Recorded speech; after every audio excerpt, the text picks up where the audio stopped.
Canova. Merci Monsieur le Président, Madame la Vice-Présidente, chers collègues. La culture n'échappe pas à la réalité d'un hypercentralisme à la française. Nous voyons un ministère dédié dont plus de 50% du budget est fléché d'année en année vers le territoire de la ville de Paris, où résident pourtant moins de 4% des Français, tandis que le territoire de la Bretagne administrative ne perçoit que 1% de ce budget pour 5% de la population française. Telle est la réalité de la fausse égalité à la mode jacobine. Dans ce contexte français défavorable, préserver la culture dans le budget de la région Bretagne est un choix politique qui a d'autant plus de sens quand dans une région administrative voisine, la présidente de l'exécutif, avant même que sa collectivité ait eu à en délibérer, décide de baisser les dépenses culturelles de 62% dès l'année prochaine.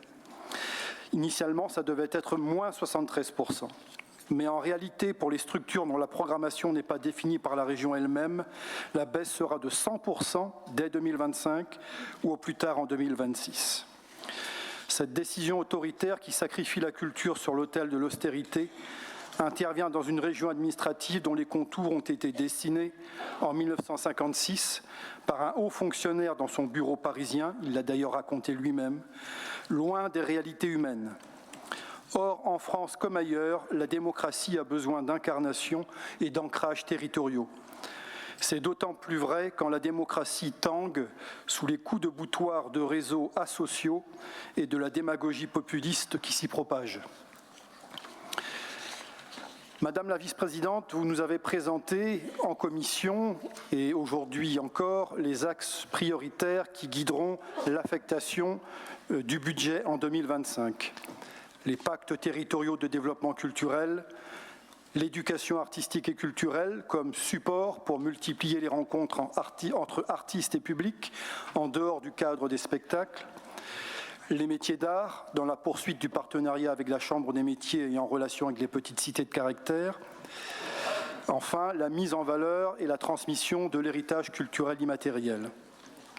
Ces priorités nous vont bien, car elles nous paraissent de nature à permettre que l'action culturelle de la région bénéficie aux territoires à dominante rurale et aux petites villes, aussi bien qu'aux grandes agglomérations.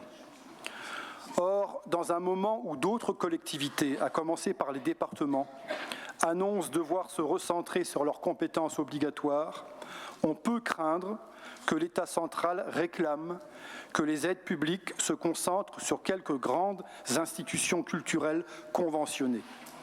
Il faut absolument refuser cette logique qui ne pourrait qu'accentuer les déséquilibres géographiques et le sentiment de relégation sociale et culturelle qui en résulte.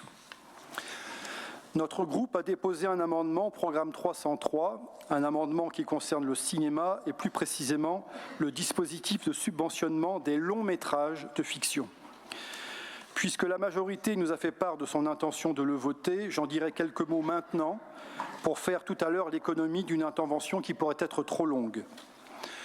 Depuis une trentaine d'années, la Bretagne a développé un écosystème de production audiovisuelle dont la créativité est reconnue en France et même au-delà, un écosystème de production qui concerne les courts-métrages de fiction, les documentaires et les films d'animation.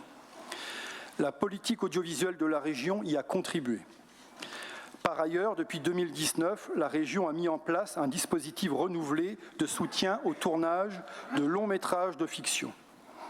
Ce dispositif a produit des résultats en termes d'activité économique et également d'opportunités de travail pour plusieurs centaines de personnes, en particulier dans les métiers techniques. Pour autant, le dispositif en l'état peut être amélioré, d'abord en intégrant parmi ses objectifs de faciliter l'émergence d'un écosystème de production de longs métrages de fiction qui soit breton, pour un cinéma qui ne soit pas seulement en Bretagne, mais de Bretagne. Les enjeux sont économiques, ils sont aussi culturels, car on ne porte pas le même regard sur la réalité historique et contemporaine de la Bretagne, sa richesse et sa complexité, selon qu'on y vit ou pas. Ensuite, pour des subventions qui sont conséquentes, puisqu'elles peuvent atteindre et même dépasser 200 000 € pour un seul long métrage, il est indispensable que les élus du peuple que nous sommes soient mieux éclairés sur la mise en œuvre des critères de sélection.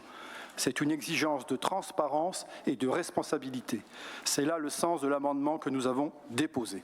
Je vous remercie.